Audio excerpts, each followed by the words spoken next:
G'day, I'm Wally from Mora, and we're looking at a hen Carnaby here that has obviously got eggs, and she's keeping a pretty good eye on us.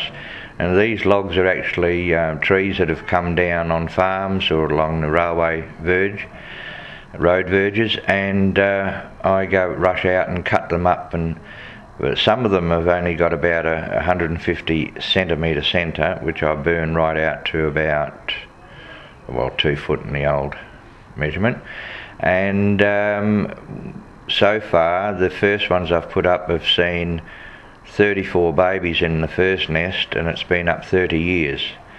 The reason I started doing the work with the Carnabys was, number one, I fell in love with them at Clontarf Boys Town as a child, and I was one of the few people who could actually hand rear Carnabys, because I worked out what they actually ate. It wasn't wheat, oats or barley, it was sunflower, which I used to peel about 30, chew them up with about 20 grains of wheat, and I mouth feed them. And anyway, the reason I actually started was back in the 50s and 60s I realised we'd wiped out the elegant parrot, the smoker parrot or regent, the Major Mitchell, and even the rock parrot out the coast is disappearing, mainly from cats. So I thought, well, I can't just see all of our little group of animals disappear. So I started feeding them so that they could actually take a baby away from more. That's the nut of what we were doing here. So because we've wiped out their food, which is scrub, they don't get very much from the tall timbers where they breed. It's mainly scrub, grevillea, casuarina, parrot bush,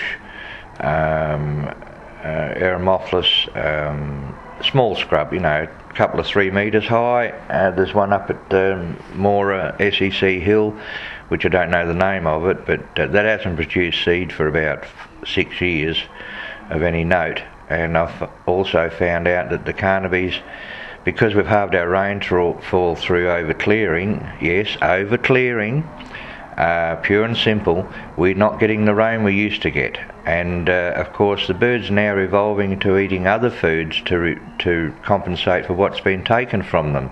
Yes, it was taken all right. And that's the Afghan melon, the wild geranium or corkscrew tick-tock grass, and the Afghan melon. Did I say that? And the wild radish, yep. And they're doing quite well on that, but if we don't get summer rains, we don't get any of that early introduced food that they've evolved to eat, so we have to support them, and it's very expensive.